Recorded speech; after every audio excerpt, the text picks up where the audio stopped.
Hello, Hateless Gaming here, and we got another level 5 mission Blitz for you guys. We're going to use a carrier and a Dremel for this one. It's called the Big Sting, part 1.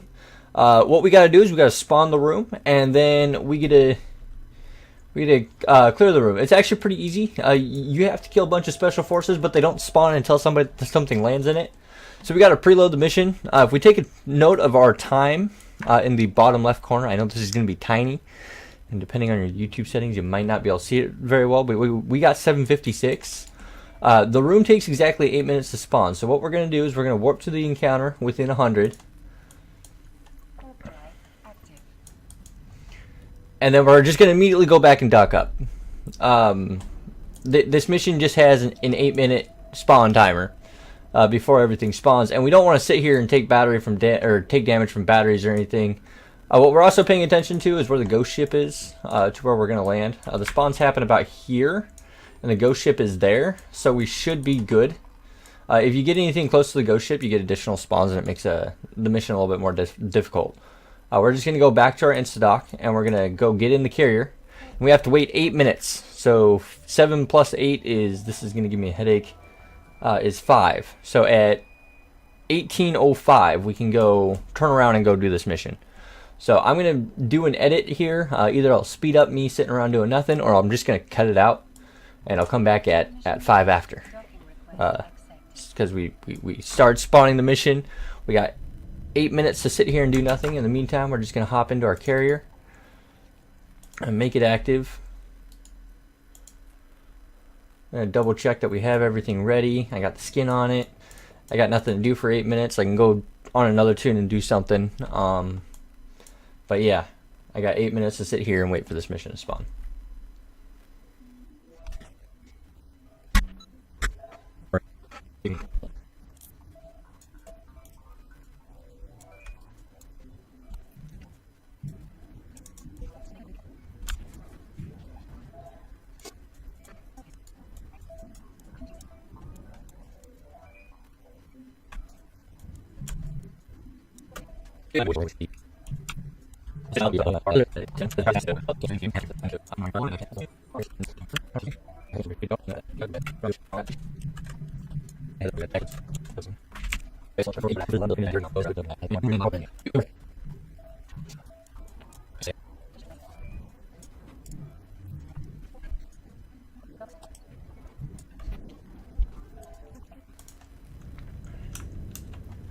Okay, so now we've waited our 8 minutes. We accidentally waited a little bit longer. My alt got a mission, and I went and did the mission with my alt, and now we're off to this one. So we're just gonna go ahead and undock. I'm keeping an eye on local. I'm familiar with this guy. He just sits in station. Never seen him do anything else, but that doesn't mean that he's not a potential threat. So we're just gonna go ahead and warp to our mission. Warp squad within 100. You always want to warp within 100 of every mission, every time, when you're flying a carrier for level 5s. And we form a fleet up with myself so that I can warp myself within 100 regardless of the mission. Some missions let you warp in a distance, some don't, but if you're in a fleet, you can always warp the squad within a distance. It's a really weird thing. I don't understand it. But this is also a pretty easy mission. So we're going to... You guys saw in the beginning, we warped in, and we had nothing there. When we land there, there's going to be a bunch of turrets and special forces, and we have to kill everything that is labeled special forces. So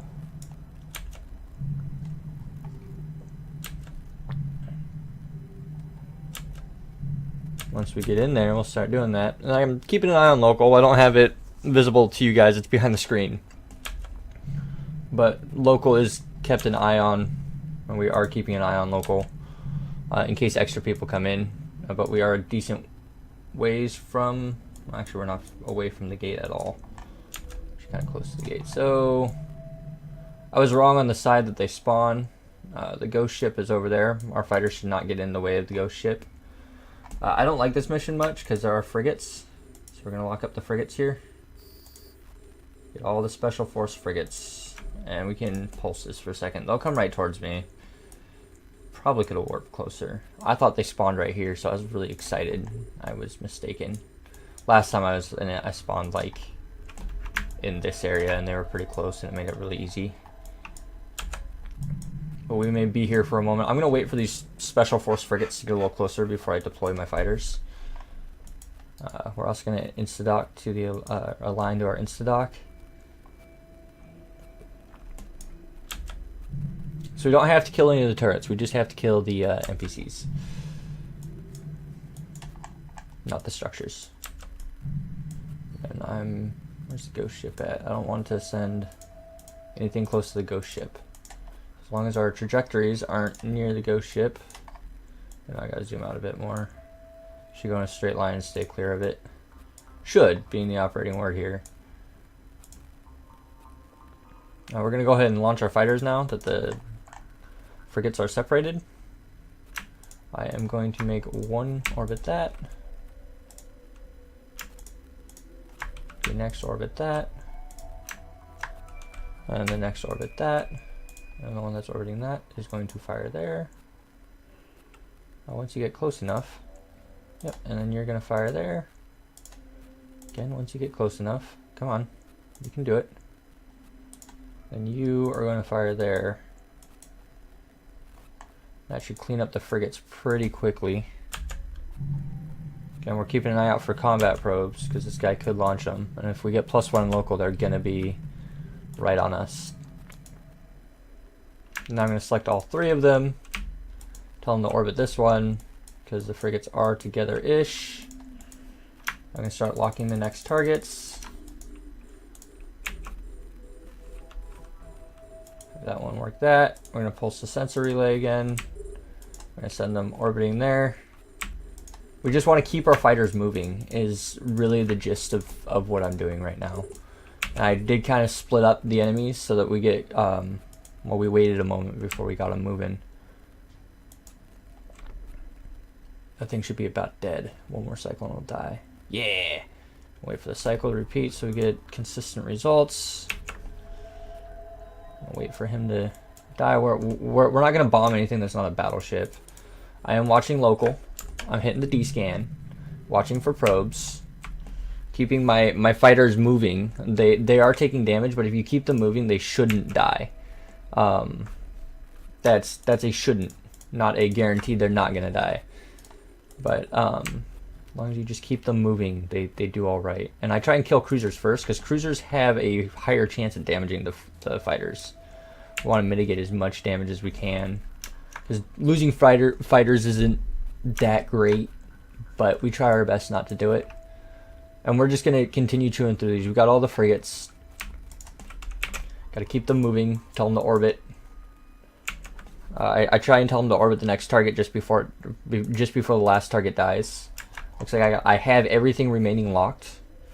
I'm going to get the last cruiser and then we're just going to chew through the battleships.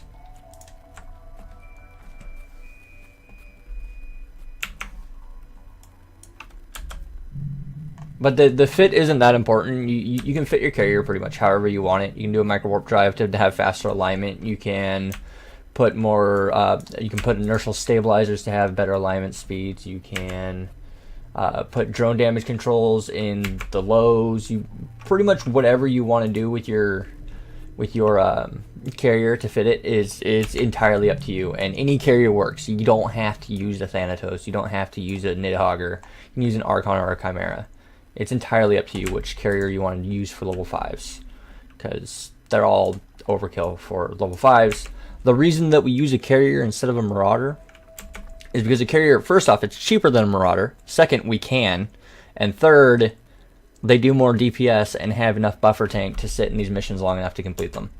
So there's no reason not to use a carrier over like a Marauder or a pimped out battleship or anything like that. The other alternatives that you can use is a small squadron of 4. You have 2 Basilisks and 2 Maelstroms is another common deployment, but the cost to deploy that is about the same as a carrier. So that's why we use a carrier pilot to do these. It's the simplest way to do them. And there are many ways to do level 5s, but carriers, doing the non-gated missions in carriers is probably the most effective way to do them. Like I said, you can do the Squadron of 4 and do all level 5s, and then the Squadron of 4 also allows you into gates. So you get the 2 basilisks and the maelstrom, and you can go through gated missions. With carriers, you can't go through the gated missions. You have to find missions that are non-gated, so you do need a faction puller in order to do them. I'm gonna open up my journal here, and we'll see when the mission completes. We'll go missions.